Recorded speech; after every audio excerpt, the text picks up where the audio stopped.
वक्त रहते अच्छे संस्कार दीजिए।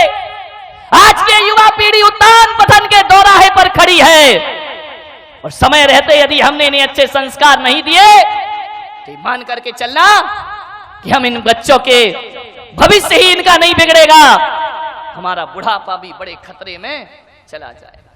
जीवन अच्छा दीजिए। यदि घर में जैसा चरित्र आप जिएंगे बच्चा वैसा ही चरित्र अपने जीवन में। मैं इनका एक बात बताओ, क्या तुम्हारे मम्मी पापा में झगड़ा होता है? बोले महाराज रोज झगड़ा होता है, उसी की तो पिक्चर हम अपने आप में। जैसा आप चाहते हैं कि मेरा बच्चा एक आदर्श बच्चा बने, तो माँ बाप से निवेदन है कि तुम्हें भी अपने जीवन में कुछ आदर्श स्थापित करना होंगे। यदि आपका जीवन अच्छा नहीं है, आपके जीवन में यदि पवित्रताएं नहीं है, आपका जीवन यदि अनुशासित और मर्यादित नहीं है, तो ख्याल निकाल दीजिए कि आपकी औलाद मर्यादा पुरुषोत्तम राम बन करके खड़ी होगी। ये केवल एक ख्याली पुलाव है। हमें आज के बच्चे इतने होशियार हैं कि जो अकल तुम लोगों को 18 साल में आई है वो अकल बच्चों को 5 साल में आ गई है। ध्यान रखिए, इतनी आज एक्स्ट्रा हो गई है आज की ये जनरेशन, इतनी ज्यादा आधुनिक हो गई है, इतनी ज्यादा आगे बढ़ चुकी है युवा पीढ़ी। मैंने एक बच्चे से पूछा, वही 10 साल का बच्चा होगा, मैंने कहा एक बात बताओ, अपने देश में एक कानून है कि लड़के की शादी की उम्र 21 साल हुआ करती है और लड़की की उम्र 18 साल हुआ करती है। मैंने कहा बच्चे बताओ ऐसा क्या होता है? बड़ा प्रतिभाशाली बच्चा रहा, उसने कहा महाराज बताओ। मैंने कहा हाँ। बोले ऐसा इसलिए होता है। मैंने कहा उसकी उम्र भी 21 साल क्यों नहीं रखी है? बोले इसलिए नहीं रखी कि जो अकल लड़कों को 21 साल में आती है वो अकल लड़कियों को 18 साल में। कितने होशियार बच्चे हो गए मेरे भाई। एक टीचर ने बच्चे से पूछा कि बेटा बताओ पैजामा एक वचन होता है कि बहुवचन होता है? बच्चे ने कहा सर जी ऊपर से एक वचन होता है, नीचे से बहुवचन होता है। बहुत होशियार पीढ़ी हो गई है ये, इतनी होशियार हो गई है। ऐसे ऐसे प्रश्न करते हैं ये बच्चे कि हमारे पास कोई उत्तर। ध्यान रखना, अब इस देश में बुद्धू बच्चे पैदा होना बंद हो चुका है। इस देश में गंवार बच्चों ने पैदा होना बंद कर दिया है। आज बच्चा पैदा होते ही मोबाइल हाथ में ले लेता है, इंटरनेट में जाकर के बैठ जाया करता है, कंप्यूटर। अरे माँ बाप को मोबाइल चलाना नहीं आते हैं। बच्चे से कहते हैं बेटा बच्चा पप्पू इसमें कुछ डाउनलोड कर दे, बच्चा कहता है बुद्धू रहा, तुम्हारी जिंदगी ऐसे ही चली गई। ध्यान, बड़े होशियार हो गए ये बच्चे, बहुत होशियार। इन्हें सिखाने की जरूरत नहीं है, बहुत सोच सीख चुके हैं। एक बच्चे ने पूछा, एक टीचर ने पूछा कि बच्चे जरा ये बताओ कि गंगा कहां से निकलती है और कहां जाके मिलती है? बच्चा बड़ा होशियार था। बच्चे ने कहा हमारे पिताजी ने कहा है कोई कहीं से निकले किसी से मिले तुमको कुछ लेना देना नहीं है, इस लफड़े में बिल्कुल मत पड़ना, कौन कहां से मिला और कहां किससे जाकर के मिला। एक बच्चा और था, बोले मैं बताऊं? बोले बताओ। बोले गंगा दोपहर को 12 बजे अपने घर से निकलती है। और कौन बोला? उमेश भिंडी से जाके मिलती है। ध्यान रखिए, विचार करें। यहां बहुत होशियार हो गए हैं बच्चे। कितना भी सिखाओ ये सीखने वाले नहीं हैं। एक माँ बाप मेरे पास आए, बोले महाराज हम बच्चे को जो सिखाते हैं वो उल्टा ही करता है। मैंने कहा ध्यान रखो, ये पीढ़ी बिल्कुल नहीं सीखेगी, सिखाने के तरीके बदलना पड़ेंगे हमें। एक पति पत्नी मेरे पास दर्शन करने आए, 5-6 साल का बच्चा भी साथ था। पति पत्नी ने बच्चे से कहा कि महाराज हैं इन्हें धोख दो, इनको प्रणाम करो। बच्चा धोख देने को तैयार नहीं। माँ बाप ने उसका सिर पकड़ा और मेरे पैरों में रख दिया। अरे मैंने कहा ये क्या अत्याचार कर रहे हैं आप? बोले अत्याचार नहीं कर रहे महाराज, संस्कार दे रहे हैं। मैंने कहा धत्तेरी की संस्कार? वो अखड़ा जा रहा है, तुम उसकी गर्दन मेरे सिर में लगाए जा रहे, लगाए जा रहे, लगाए जा रहे। बच्चा कह रहा नहीं करूंगा, नहीं करूंगा, नहीं करूंगा। तो मैंने कहा इस तरीके से ये प्रणाम नहीं करेगा। तो उन्होंने कहा महाराज हम कैसे सिखाएं, बड़ा ढीठ हो गया, कुछ सीखता ही नहीं है। मैंने कहा बच्चा ढीठ नहीं हो गया, तुम्हारी सिखाने की शैली गलत हो गई है। छोटा सा बच्चा था, ज्यादा बोलना भी उसे नहीं आता था। माँ बाप से मैंने कहा एक काम करो, तुम दोनों जरा हाथ जोड़ो। माँ बाप ने हाथ जोड़े। मैंने कहा अब तुम नमोकार मंत्र पढ़ो। माँ बाप नमोकार मंत्र पढ़ने लगे। छोटे से बच्चे ने देखा कि मम्मी पापा हाथ जोड़े हैं, उसने भी झट से हाथ जोड़ लिए। अब नमोकार तो उसे आता नहीं था, वह मुंह से बुदबुदाने लगा और चलाने लगा। अब मैंने कहा तुम दोनों प्रणाम करो। माँ बाप ने प्रणाम किया और बच्चे ने भी प्रणाम कर लिया। एक बात याद रखना, ग्वालियर वालों में आपसे इतना ही कहना चाहता हूँ, ये बात कहने का इतना ही मेरा मकसद है कि ये पीढ़ी 21वीं सदी की पीढ़ी ये सिखाने से नहीं सीखेगी, ये दिखाने से सीखा करती है। अरे जैसा तुम करोगे वैसा बच्चे करेंगे, जैसा तुम दिखाओगे बच्चे वैसा ही। अब सिखाओ मत, इन्हें करके कुछ दिखाइए। यदि आपने दिखा दिया, मालूम है बच्चे कैसे होते हैं? ये जो कैमरा लगाना मेरे सामने, टीवी का कैमरा, कभी छोटे बच्चों को देखना जो पलंग पे लेटा रहता है, वह बोलता कम है, वह देखता ज्यादा है। छोटे बच्चे किसी भी चीज को बड़ी टकटकी लगा करके देखा करते हैं। हमारी पलकें झपक जाएं लेकिन बच्चों की पलकें नहीं झपका करती हैं, बड़ी टकटकी लगा के देखते रहेंगे, देखते रहेंगे। आप सोच रहे हैं कि ये देख रहा है, अरे वो देख रहा नहीं, वो इस कैमरे की तरह निगाहें टकटकी लगा करके देख रहा है। और जो जो बच्चा देख रहा है वो उसके दिमाग में रिकॉर्ड होते चले जाता है, और जो जो रिकॉर्ड होता है वह उसका व्यवहार। अभी कैमरा मुझे देख रहा है, बिल्कुल टकटकी लगाई, यहां वहां नहीं देख रहा है, और अभी कुछ नहीं बोल रहा, चुपचाप खड़ा है। और जब मैं चुप हो जाऊंगा फिर ये बताएगा कि मैंने कैसा एक्शन किया, मैंने क्या बोला। अरे कैमरा अपनी तरफ से कुछ नहीं बोलता, जो बोलता है वह हमारे को देखकर बोलता है। और बच्चे अपनी तरफ से कुछ नहीं सीखते, जो भी सीखते हैं वह परिवार को देख करके सीखा करते हैं, हमारे व्यवहार को देख करके सीखा करते। हमारे घर में कैसा व्यवहार, एक पति बार बार झुंझलाएगा, बात बात पर उत्तेजित होगा। मैं आपसे पूछता हूं, सोचो बच्चा क्या रिकॉर्डिंग करेगा। एक बात ध्यान रखिए, जब तक औलाद नहीं हुई है तब तक जो करना है कर लो, और जिस दिन किसी औलाद को जन्म दे दो तो माँ बाप बनने का रोल अदा आपको करना चाहिए, शिक्षक बनने का रोल अदा आपको करना चाहिए। माँ की गोद बच्चे की प्रथम पाठशाला हुआ करती है। स्कूली ज्ञान के भरोसे मत रहना। स्कूलों में तो केवल डिग्रियां पकड़ा दी जाएंगी, स्कूलों में डॉक्टर बनाया जाएगा, इंजीनियर बनाया जाएगा, वकील बनाया जाएगा, स्कूलों में आईएएस आईपीएस अफसर बना दिया जाएगा। लेकिन ध्यान रखना, स्कूलों में डिग्रियां मिलेंगी, तुम्हारे बेटे को डॉक्टर इंजीनियर बना देंगे, लेकिन एक बात ध्यान रखना, स्कूल की शिक्षा डॉक्टर और इंजीनियर बनाती है, माँ बाप की शिक्षा एक अच्छा इंसान बनाया करती है। आप अपने बच्चे को अच्छा इंसान बनाइए, एक आदर्श व्यक्ति बनाइए। कैसा जीवन है? एक दादाजी को बच्चा जवाब दे देता है, क्या संस्कार हैं आपके घर में? विचार करिए, सोचिए आप। एक दादाजी को बच्चा जवाब दे रहा। मैंने दादाजी से कहा कि दादाजी ये जवाब दे रहा है आपको। बोले क्या करूं महाराज, सुनता ही नहीं है, एक बोलो तो 1000 सुनाता है। मैंने कहा तुम कैसे दादाजी हो? बोले महाराज पूरे जीवन में मेरे बच्चे ने कभी मुझे जवाब नहीं दिया होगा, जो पोता मुझे जवाब देता है। मैंने कहा एक काम करो, जब ये तुम्हें अनर्गल बोले, जब तुम्हें जवाब दे तो एक चांटा गाल में जोर से बच्चे को मार देना चाहिए।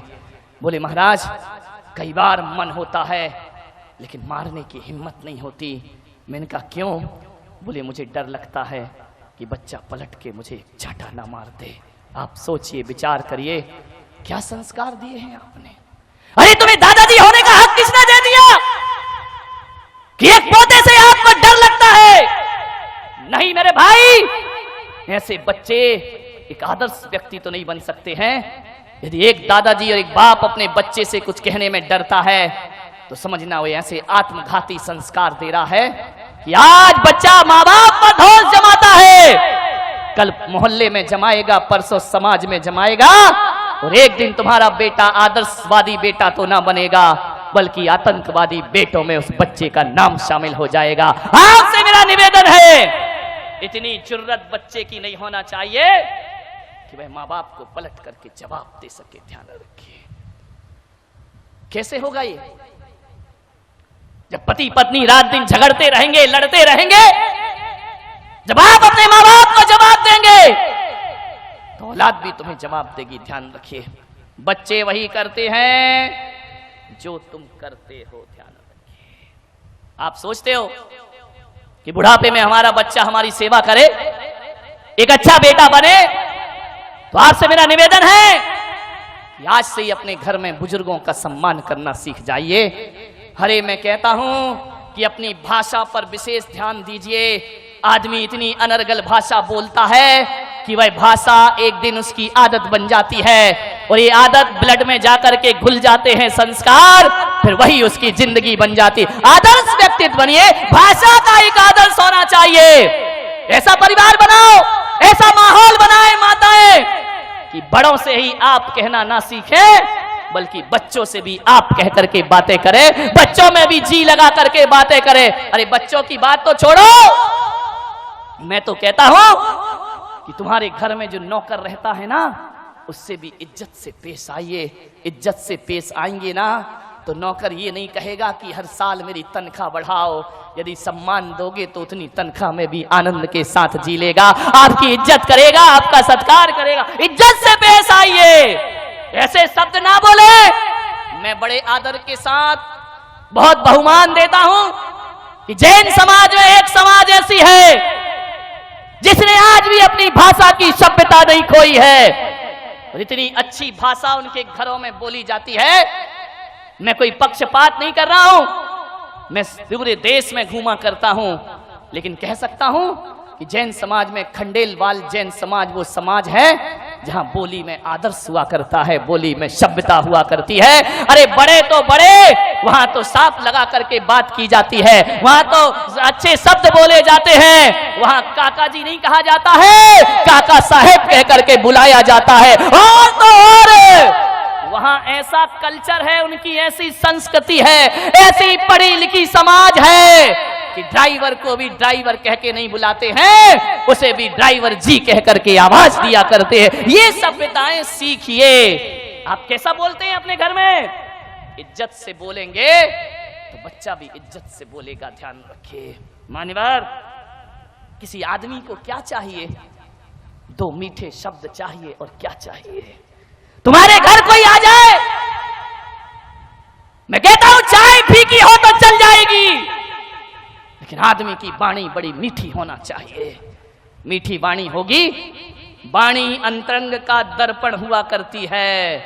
आप जिन शब्दों का प्रयोग करते हैं उससे आपके स्तर का पता चलता है। जिन भाषा का आप प्रयोग करते हैं उससे आपके चिंतन का पता चलता है। यदि आप असभ्यता भरी बातें बोलते हैं तो समझ लीजिए कि हमारा स्तर बहुत गिरा हुआ स्तर है। अच्छी भाषा का प्रयोग करिए।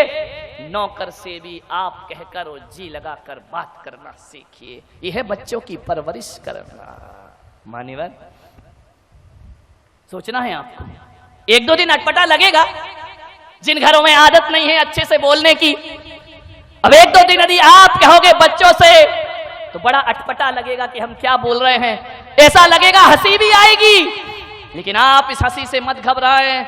दो चार दिन बुरा लगता है और एक दिन यही शब्द हमारे जीवन की आदत बन जाया करते हैं। और आज जो बुरा लग रहा है, दो लोग घर के हंसेंगे, कोई बात नहीं है, लेकिन कल जो हंसने वाले हैं वही तुम्हारा आदर्श व्यक्तियों में नाम लेंगे, वही तुम्हें इज्जत से बात करेंगे। इसलिए कभी भी राजस्थान में, मारवाड़ में आप जाइए, जोधपुर में जाइए, वहां तो मेरे भाई गाली भी बड़ी अदब से दी जाती है। वहां कुत्ते को कुत्ता नहीं कहा जाता, वहां कुत्ता सा कह करके बुलाया जाता है। गाली भी देना है। कोई आ जाए मेहमान तो कहा जाता है पधारो सा, और जाता है तो कहा जाता है पधारो सा। कोई नहीं कहता कि अब आप जाइए।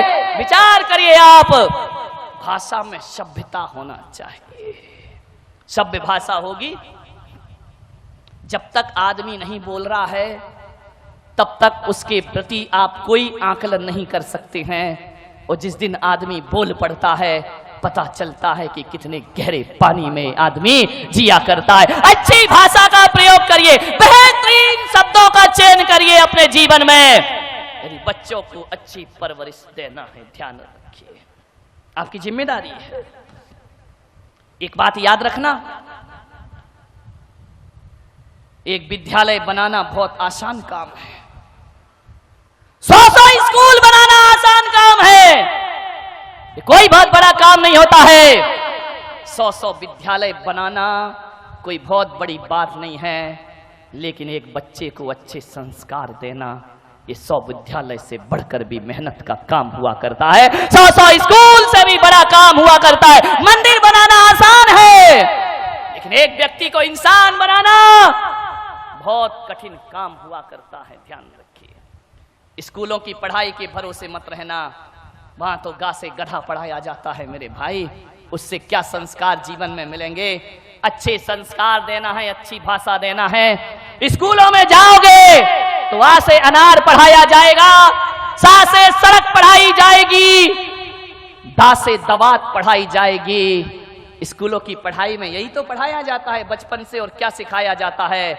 लेकिन मैं कह रहा हूं, मुझ पुलक सागर की पाठशाला में आना, मैं आ से अनार नहीं सिखाऊंगा, मैं आ से अदब सिखाऊंगा और सा से सलीका सिखाऊंगा। अरे आ से अदब सिखाइए, सा से सलीका सिखाओ, दा से दोस्ती सिखाइए मान्यवर, और बा से बहादुरी सिखाइए। बा से बकरी सिखाओगे तो बकरी जैसा मैं करता रहेगा जिंदगी भर। क्या पढ़ाया जाता है स्कूल में आजकल? एक वो अंग्रेजी और आ गई, कॉन्वेंट की शिक्षा हमारी छाती पे चढ़ करके बैठ गई।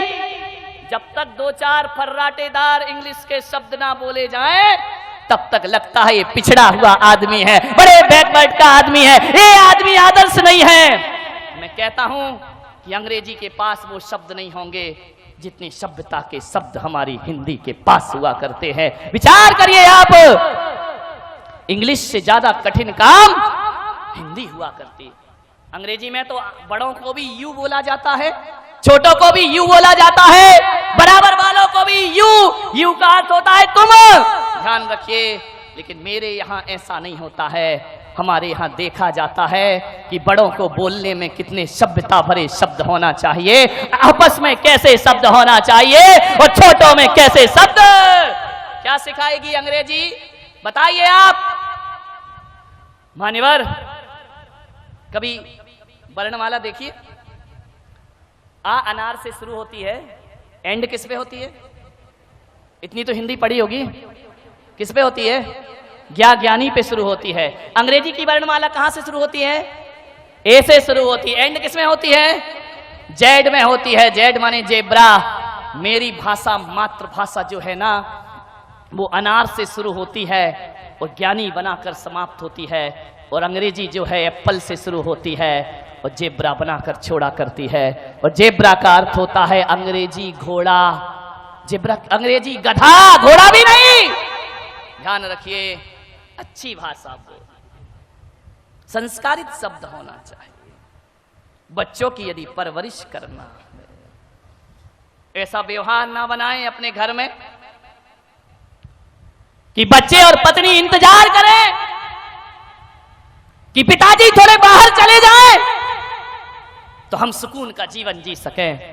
नहीं मेरे भाई, इसका मतलब है आपका व्यवहार रूखा है। आपके घर से जाने के बाद बच्चे यदि नाचते हैं, खुशी होते हैं, उछलते हैं, कूदते हैं, तो आपका व्यवहार जरूर रूखा है। अरे ऐसा जीवन ना बनाएं कि पत्नी और बच्चे कहें कि कुछ देर को तुम बाहर चले जाओ। ऐसा जीवन बनाओ कि 5 मिनट लेट आता हो तो पत्नी का भी मन न लगे और बच्चों का भी मन न लगे। अच्छा जीवन अपना बनाइए, अच्छा व्यवहार अपना बनाइए, जिंदगी को संभालने का प्रयास करें। मान थोड़ा बहुत पढ़ने क्या लगता है बच्चा? क्या क्या पकड़ा देते हैं उसके हाथ में? अखबार आ जाता है उसके हाथ में, फिल्मी कहानियां आ जाती हैं उसके हाथ में, और आजकल तो मैगजीन भी कोई नहीं पढ़ता, अखबार भी कोई नहीं पढ़ता। जब से मोबाइल क्या आ गया है, किसी के हाथ में किताबें दिखाई ही नहीं दिया करती हैं। मोबाइल में लगा रहता है, रात दिन चैटिंग में लगा रहता है, व्हाट्सएप में लगा रहता है, फेसबुक में लगा रहता है। फेसबुक में लगा है बच्चा कि घर में माँ बाप का फेस देखना भी पसंद नहीं किया करता है। उसी में वारी ये संस्कृति क्या हो रहा है हमारे देश में, विचार करिए आप। पड़ोस में रहने वाले से दोस्ती नहीं है और दुनिया से हजारों किलोमीटर दूर हैं उससे फ्रेंडशिप किया करते हैं। आप सोचिए, घर के लोगों से बातचीत नहीं हुआ करती है, दूसरों से रिलेशनशिप मनाई जाती। आप विचार करिए क्या होगा। हम अपना जीवन याद करते हैं, आज का बच्चा 5-10 साल का हो नहीं पाता, हाथ में महंगा मोबाइल आ जाता है। 5वीं 8वीं पढ़ता है, स्कूटी आ जाती है, बच्चा गाड़ी चलाता है। हमें अपने दिन याद है भाई, तुम भी अपने दिन याद करो कि तुम्हारा बचपन कैसा था, अपने दिन वो कैसे थे। अरे 9वीं 8वीं क्लास में आने के बाद मैंने फुल पैंट पहनना सीखा है मेरे भाई। हाफ पैंट में ही 8वीं क्लास तक पढ़ लिया करते थे, स्कूल में भी हाफ पैंट में ही चले जाया करते थे। अरे मोबाइल की बात तो छोड़ो, प्रतिदिन चने खाने को 10 पैसे भी नहीं मिला करते थे, ध्यान रखिए। उसमें अभी देखना पड़ता था, कई बार मनुहार करना पड़ता था। 10-10 पैसे चाराने के लिए हमें इंतजार करना पड़ता था। आज कितनी सुविधाएं हमारे बच्चों को है, टीवी है, इंटरनेट है, कंप्यूटर है, गाड़ी है, सब कुछ उसके पास है। आज पहले तो हम अपने माँ बाप से नजरें मिलाने में हमें डर लगता था, उनके सामने जुबान खोलने में डर लगता था। आज तो बच्चों को इतनी सुविधाएं दी जाती हैं, सब कुछ लगा देते हैं माँ बाप उनके लिए। पहले इतने लाड़ प्यार से कोई राजा रानी के बच्चे पला करते थे, जैसे आज साधारण लोगों के बच्चों का लालन पालन हो रहा है। बहुत अमीर लोगों के बच्चे होते थे जो बड़े लाड़ प्यार से पढ़ाए जाते थे, उन्हें बाहर पढ़ने भेजा जाता था। आज तो हर माँ बाप अपने बच्चों को बाहर भेज देता है कि उसका करियर बनना चाहिए, उस बच्चे का भविष्य बनना। कितनी सुविधाएं बच्चों को दी गई हैं भाई, मैं विरोध नहीं कर रहा हूं। दो, तुम्हारा लाडला है, कोई दिक्कत नहीं है, सारी सुविधाएं दीजिए, लेकिन मैं सावधान कर रहा हूं, आने वाले वक्त के लिए समय से पहले हमें सुविधाओं के साथ साथ अच्छे संस्कार भी हमें देना